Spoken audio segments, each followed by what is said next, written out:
We stepped into the Bengali New Year. Hello, friends. Learn English, Love English is a forum which always discuss pertinent issues.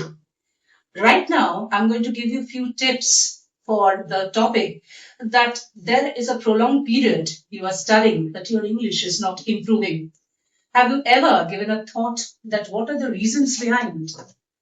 In a nutshell, let me give you two, three tips. The first and foremost, that feeling, that fear factor, that plays a protagonist role and we remain silent.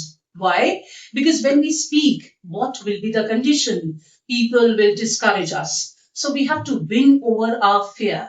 We constantly have to practice, constantly and in a prolonged period. That will definitely be fruitful.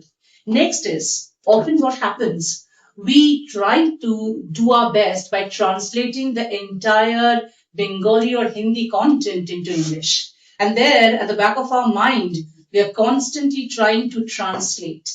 And then what happened? That is later on taking to the delayed action. So ultimately, when we speak, by that time, our vocabulary, our content is zero.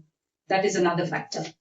Let me share another reason. That is basically what happened is a wrong content. The practice which we are undergoing, that is not enough, right?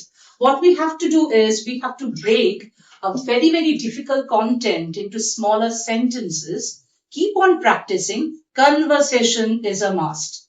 We have to constantly speak, no matter whether the English is grammatically full of error. That is absolutely sidelined. That has to be sidelined. That is not important. Because in order to make it a perfect grammar, we are actually taken aback. We are not able to speak. So these are certain hurdles which we have to overcome.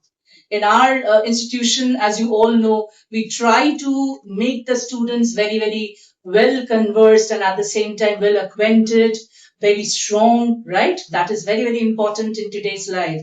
In this dynamic world, what is important is that you have to be a smart worker, right? Hard work is complemented by smart work. Last but not the least, let me just tell you in a nutshell once again, that is slow English, right, is better than no English. I repeat, slow English is better than no English, right? Many a times what happens, whatever content maybe you are reading, that is a passive study material. The study material is not up to the mark. Read magazines, read English newspaper. Please maintain a kind of diary where there are new vocabularies, new words, similar words, antonyms, synonyms that will make you more confident, that will help you to be the future public speaker. On that note, I wrap up, but I tell you, we'll catch up you soon, and it will be by that time, you will be a brilliant speaker. I can vouch upon that. Bye bye.